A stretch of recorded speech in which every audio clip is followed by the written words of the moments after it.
YouTube, Kurt Curtis. In today's video, I'm going to be doing a book review for Saraya's book, Hell in Boots.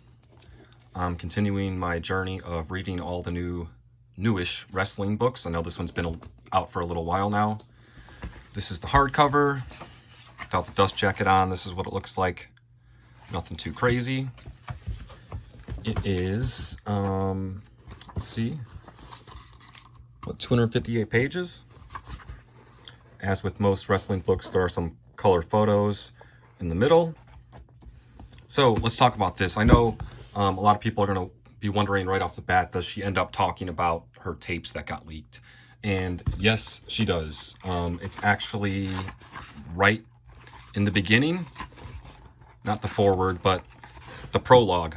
So before the book technically even starts, she starts talking about it, but she gets into it later, more when the time is right, like in the order of the story.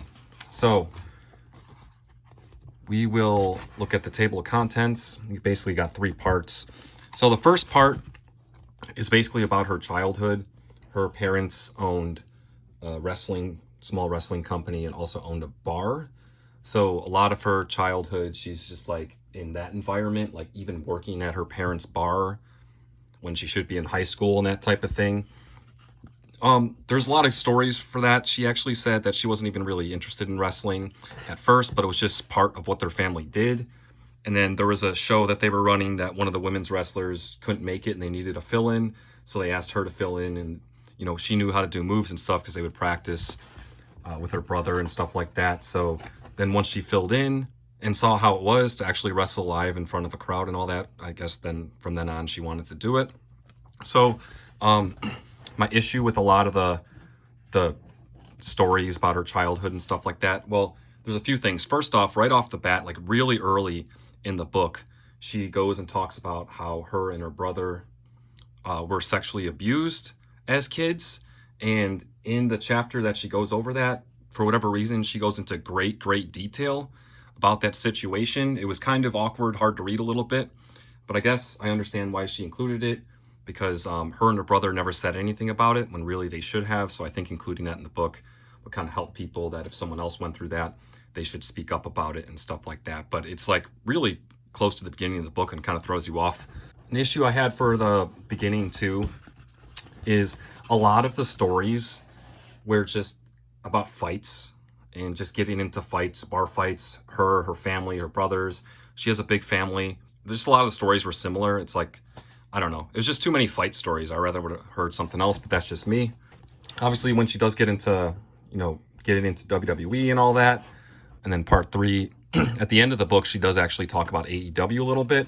I would have liked her to talk more about AEW. She basically just talks about how she got into AEW, and then she kind of talks about the lead up to her all-in match where she ends up winning the AEW championship. She does talk more about WWE, though. Yeah, she really doesn't get into AEW until like the really end of the book.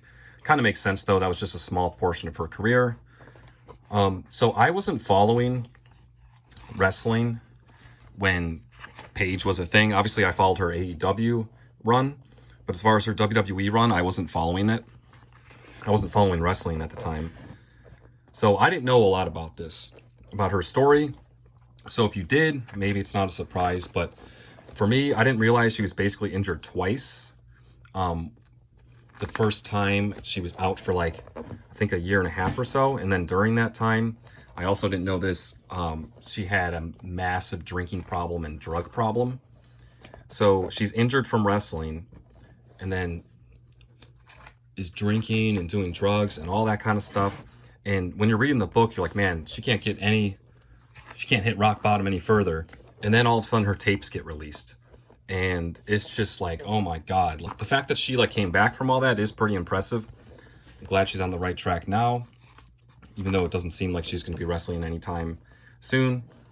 Since leaving AEW, she's doing a podcast now, and that's probably more than enough money to just, I don't know, not put your body on the line every night, hurt your body even more. I also didn't know that when she came back from her first injury, she was only back for like a few weeks, like maybe a month and a half. And then she got her real injury where they said you can't wrestle anymore. And that just sucks, man. I didn't realize it was that soon. Like I said, I wasn't following WWE. If you know her story, you probably know all this already. But yeah, another thing I'd like to mention too is like with reading these wrestling books, it's like you think these people have like all this confidence and all that because they're like these larger than life characters, but when you read these books, you realize they doubt themselves and all that kind of thing, and it's kind of crazy. But yeah, basically childhood, first part, growing up, those kind of stories. Then you got getting into WWE, NXT, all that. She goes about how she won NXT championship, her conversation with The Rock and all that when Rock made the movie. I've not seen the movie about her life that The Rock made, so that talks about winning, going to the main roster in her debut and then winning the Divas championship. And yeah, also talks a lot about like towards the end her relationship with this guy Ronnie, who I believe she's not with anymore, which must be a recent thing. And then she talks about her way to AEW. So overall, I did enjoy the book, but as far as like the new wrestling books that I've been reading, this is the third one. I read the Moxley book, the Becky Lynch book, and then this one now.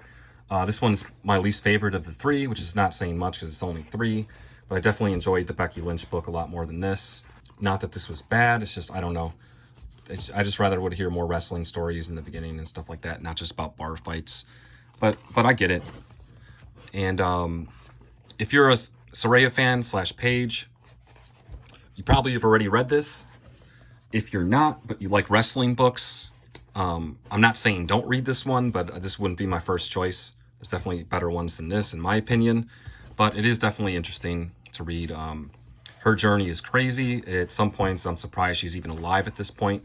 And this whole book, you read it, it's like her life has been crazy. And she's like, what, in her early 30s right now only?